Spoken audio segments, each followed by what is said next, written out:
out. I was just informed that streaming went down, but the full meeting is being recorded and it will be uploaded after it is done. Okay. Made a motion. We got a second. I'm going to not call the question, but I'm going to call for a vote on that motion.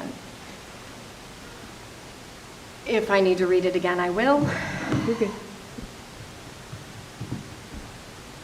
I make a motion to amend policy 7300 to say, limit displays in the classroom, school buildings, ball fields, school grounds, and buses, such as signs and flags, to materials that represent the United States and other nations, the state of North Carolina, New Hanover County, the school name and mascot, post-secondary institutions, school-sponsored events, sponsorships, family photos, student art, and/or the approved curriculum, and to amend policy 3200 to say principal limit displays in the classroom, school buildings, ball fields, school grounds, and buses, such as signs and flags, to materials that represent the United States and other nations, the state of North Carolina, New Hanover County, the school name and mascot, post-secondary institutions, school-sponsored events, sponsorships, family photos, student art, and/or the approved curriculum.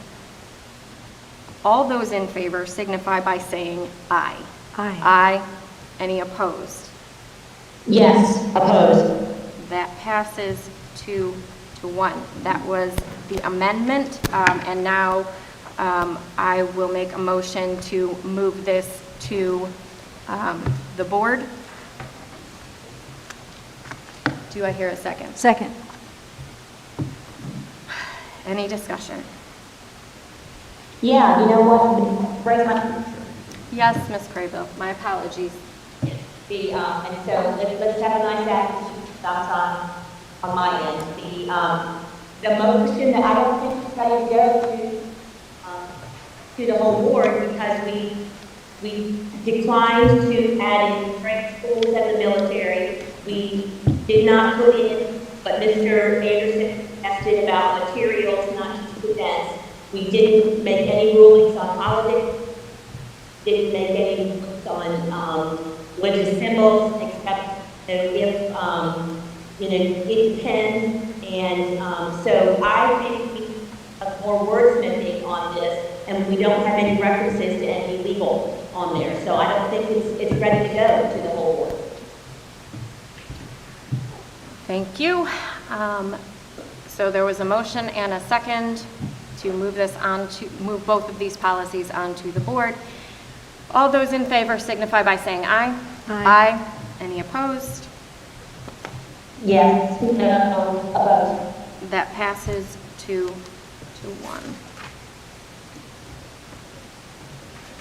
Moving on to the next policy, which would be policy 5210. Was there any discussion on that? Yes, Dr. I'm sorry, Barnes. just a point of clarification. If we are moving this back to the board, I don't know if Mr. Vogel can guide us, should we go ahead and hold off on making any sweeping changes in buildings until this changes? Would you want us to change and then change back?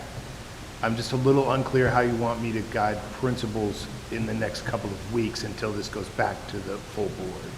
Mr. Vogel, could you advise on Dr. Barnes' concerns? I'd say there's a policy that's currently in place on a temporary basis, pending, a potential change to the policy on a permanent basis. As to how and whether to enforce the temporary policy in the next couple of weeks, I'd say, Dr. Barnes, why don't you confer with our firm outside of this meeting on that, please? Thank you. You're welcome. And so will we get an update on that at the board meeting in June, what that conferring looks like? I'm sure that we will be able to receive that information, yes. Can I ask a question? Ask Mr. Wilmore to put it on the agenda. Yes, Dr. Faust. So I had already, and I'm sorry, Dr. Barnes, we had already told the principals that it was already in force. So I don't want it to be conflicting, so we're going to continue with what we'd already told them, and then once the entire board votes, then we can come back with that. I'm sorry for the central office, given that, we'll take that back, we'll continue with what we have. I'm sorry. My fault, I apologize. All right. Moving on to 5210. This has been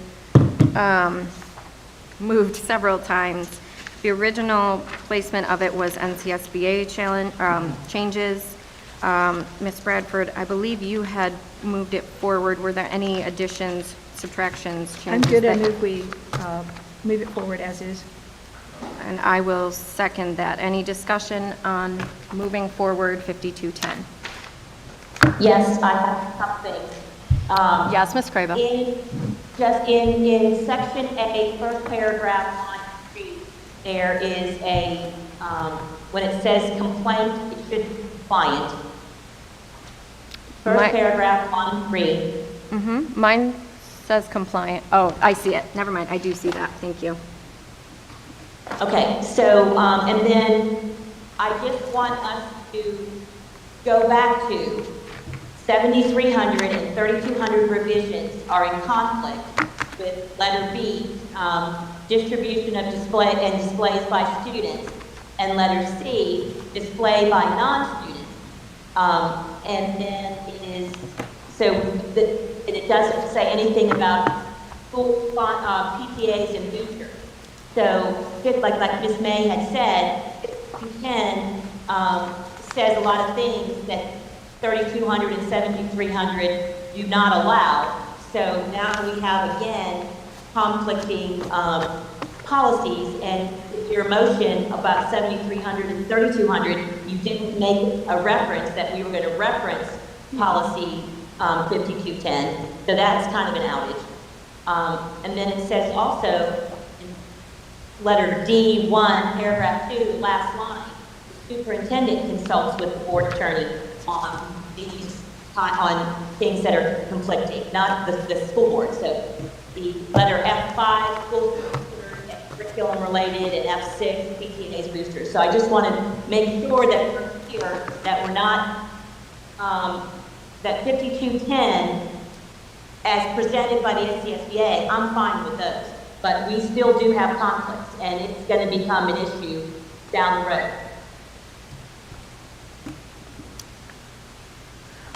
All right. Those are my comments. Thank you. So I'm going to amend the motion to fix the, this is page, well, it's page 27 of our documents, first page of policy 5210. That first paragraph in A, to correct the misspelling, but I would like to move this forward with that correction. That is my motion. I think the second. I didn't say that initially. Okay, then I will second that. All right. All those in favor of moving this forward with the corrections, please signify by saying aye. Aye. Aye. All opposed?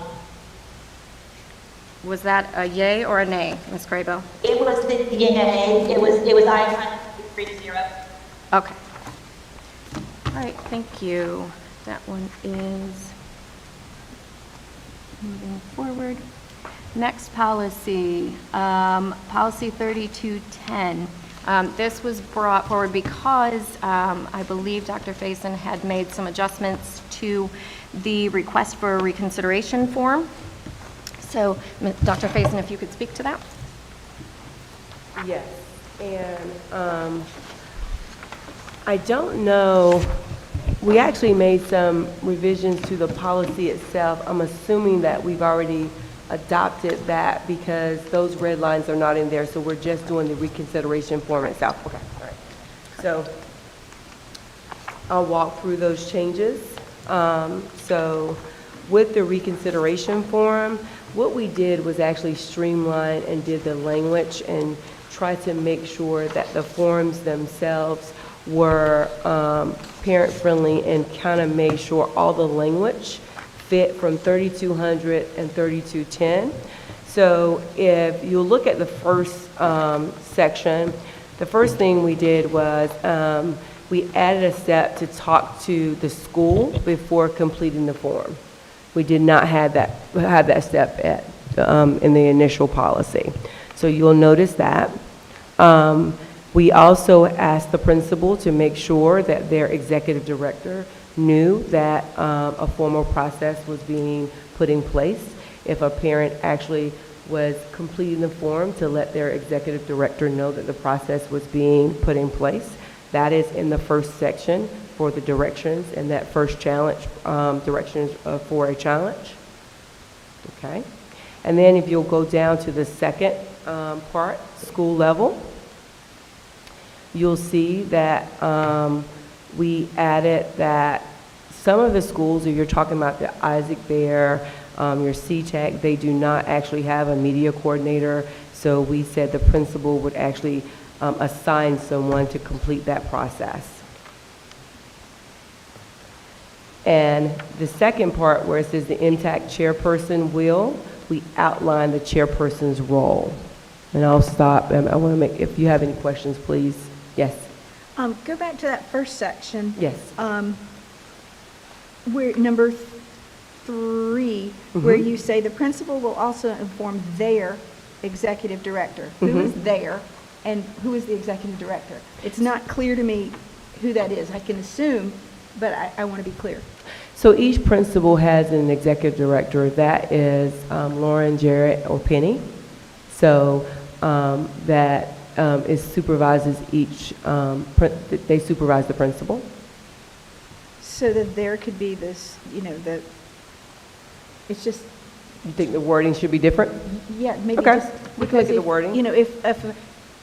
If a non-school Person is familiar reading it. person's reading it, they won't know, as I wondered, who Okay. is there. So, principal will inform his or her Yep. executive director, his school's executive director? I mean, just some little clarifier right there. We can look at the wording. Thank you. No problem. Okay. So I'll jump back down to, you see the steps for the NTAC chairperson, and we kind of remember when the board asked us to look at this policy, they asked us to really outline a clear step process. So you see the MTAC chairperson will, and we outline exactly what the MTAC chairperson will do. And then the next person, the next part, we actually have the review of the policy 3210, and it outlines that they will review that policy. We wanted to make sure they did that. And we basically, the whole process, it makes this a formal process. So if you go over to page 2, we actually outline the legal statute that says why you can actually challenge a book. And we make sure we outline because it is in the state statute, it is unsuitable, is vulgar, or inappropriate for the age. So you will notice in the forms, when we get to the forms, that when someone is challenging the book, they will select one of the reasons under the state guidelines or the state statute that it falls on that they're selecting that book. So we actually outline that as well.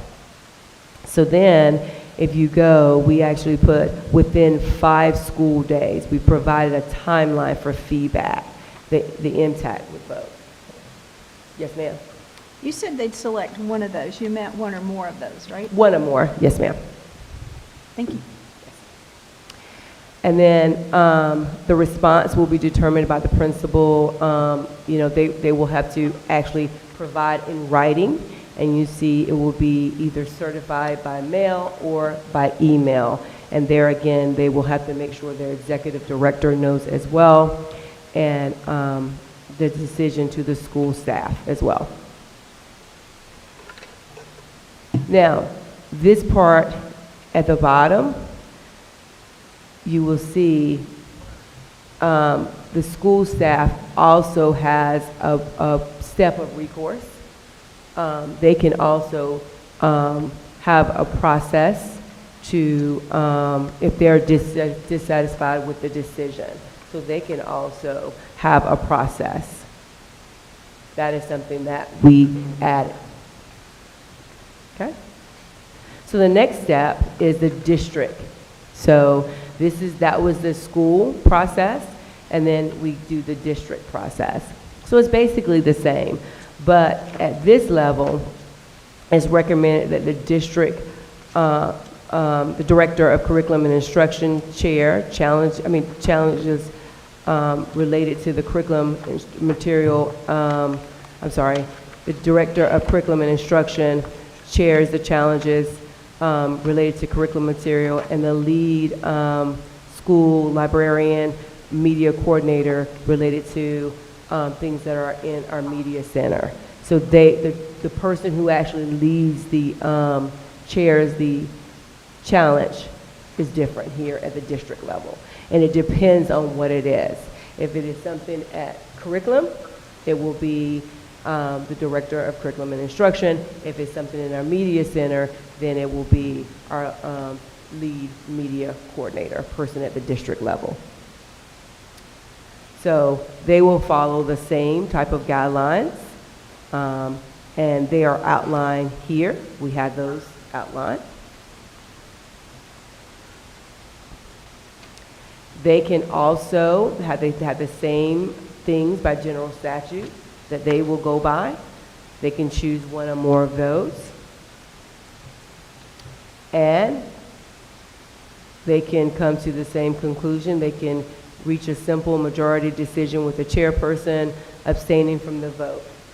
And I did not highlight that last time, but the chair abstains from the vote, and they will either uphold the school's MTAC decision, overturn it, or, and then they can retain the material, remove the material, place the material at another school, and those things are the same thing, or regulate the material. The chairperson will write a response to requests for reconsideration within 5 days of the MTAC vote. And you notice that these dates and timelines are things that are different because we want to make sure that we've given parents a timeline so they'll know that when the response will come, and it will be delivered to the superintendent. And there again, that recourse at the bottom. Now, this is something, the next section, we changed from hearing from the board. One of the things that you said was we didn't have the opportunity to look at the materials prior to making our decision if we wanted to hear, if we wanted to decide whether we were going to hear a book challenge. So before the board makes any decision if they're going to hear a book challenge, you will notice that the steps have changed. You would examine the challenge material and the complaints. And you will weigh all the merits. So you will look at all the materials prior to determining if you're going to hear a challenge. So the steps have changed, and you see that's outlined there. And then you, of course, would have the same, if you look at page 4, you would have the same reasons that you would make your decisions based on, and then you or the attorney would make a decision and communicate that decision. And because of time, I'm just going to just highlight the first form. It's basically the same form. This is the request for reconsideration form. I do want to highlight that the one major change that we are doing is this form must be filled out to initiate the process. We're requiring that the form initiates the process. We're not accepting an email. We want the form filled out. So you will see that we have a couple of things in here. We're requiring that the parent has reviewed the policy. We are asking that they have talked to the school, because a lot of times before we do this process, we can resolve it at the school. And they're again going to check with statute that they are basing their requests for reconsideration on, what evidence they have, and so forth. And then it could go on at the school, the district, and of course at the board level. I just had a question about Sure. the authoritative resources. Could you expand a little bit on that? I know we're limited on time, but could you expand a little bit about some examples of authoritative resources? So that could be, actually, look some up. Let me get you some. I actually have some.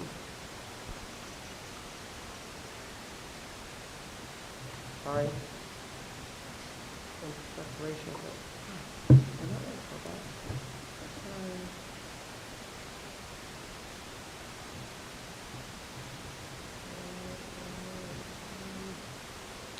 So it could be publisher weekly, school, library journal, children's literature. It could be different resources like that. You don't have to look at all of them, but we want you to go to resources that are credible to get some different information as you are looking at making your decision. So things like historical documents, things like that would also be included in that? I'll let Mrs. Hudson, would historical documents, and Ms. Hudson is our head media coordinator or head librarian for the district, would that be, I don't know if that would be considered. Dr.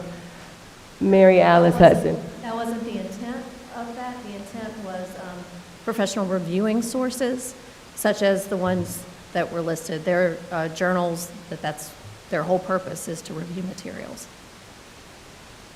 So it would be like, as opposed to an Amazon review. Okay. Can I ask why those were not considered authoritative? If they were, like, if it is in reference to accuracy of, a historical document, using the historical document to prove does that?